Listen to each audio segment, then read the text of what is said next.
Hello everyone. So now we welcome Mr. Rupesh Patel, Senior Equity Fund Manager, to talk about the year gone by.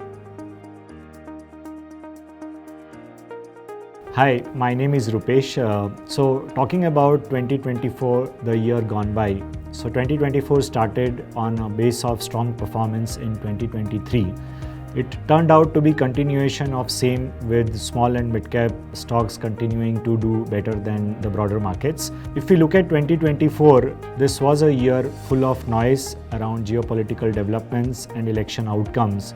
In fact, this can be termed as an year of elections, wherein almost 60 countries elected their policymakers and representatives, including large economies like India and US. In India, there were some initial jitters from the election outcome. However, as we moved ahead, we saw that it is more of a continuation on policy front. In US also, with the new government taking over in January 2025, we'll have to watch out for various policy initiatives, particularly around trade policies. Any knee-jerk reaction over there can have implications for currencies, particularly in emerging markets, which can in turn impact flows as well. So that's something which we'll have to watch out for. In terms of economic performance, inflation continues to moderate.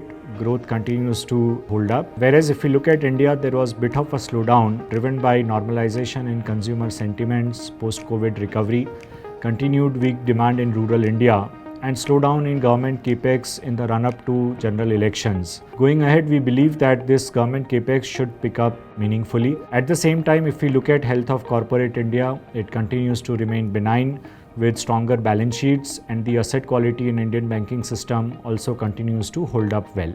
This was also a year of muted FII flows. At the same time, we saw that corporate India raised a lot of capital both by primary and secondary offerings. Despite these dual headwinds, markets remained resilient, primarily driven by strong domestic retail flows. 2025 may be a year of consolidation where earnings catch up with valuations.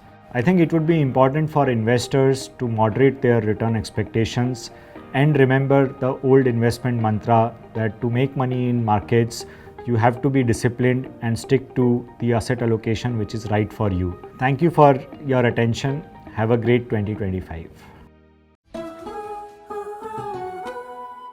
Mutual fund investments are subject to market risks. Read all scheme-related documents carefully.